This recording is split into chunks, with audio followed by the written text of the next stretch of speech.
Hey YouTube, still keeping one here again. I know I said in my last video that I might not have another update on BITGOLD for a while, but that actually turned out to not be true.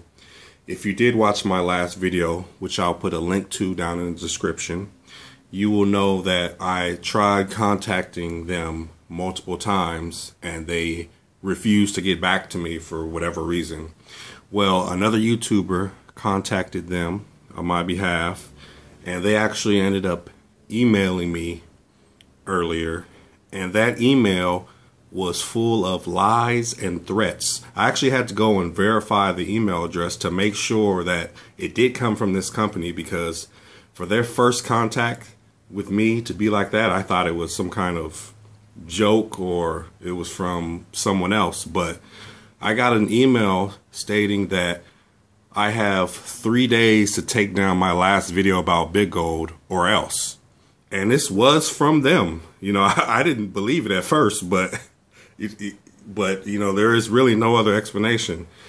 They told me, and I also thought it was weird that I've contacted them so many times and they refuse to call me back, but someone else tells them to contact me and then they contact me with this.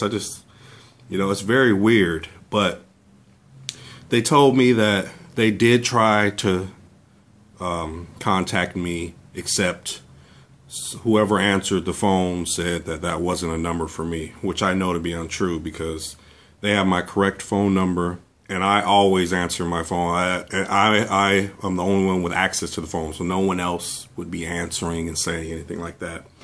But you know, that was just untrue. And I have 3 days or else to take down my video. It's just very surprising. But you know, I had to do a chargeback with my credit card company, and I just did that. And I was told also, and I think this is very interesting, that they are investigating them to be put on the list that you cannot use credit cards for to begin with. So I thought that was very interesting. That doesn't sound good at all to me, especially now. BITGOLD is not a reputable company.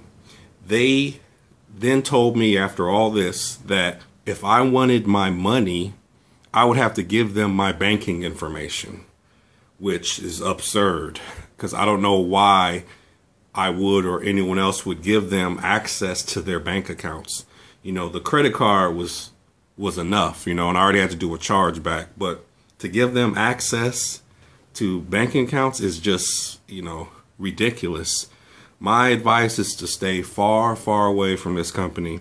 I think, you know, they've had a few things they've been working out in the rest of the world, but here, this just reeks of being a scam. And the title of the person that emailed me, I believe her title was Vice President of Customer Success. You know, whatever that is, because this was just a ridiculous email. But if you are interested or were thinking about BITGOLD, I suggest you stay far away from them. And they are just not reputable, in my opinion. And many of you suspected that already. So I hope this helps some people out that were on the line about it. I know most people that watch my videos that are in the US weren't thinking about it already, but if you were on the fence about it, I'd stay far, far away from them. So hopefully I went through this so that you don't have to. All right, I will see you on the next one. Thanks a lot, YouTube.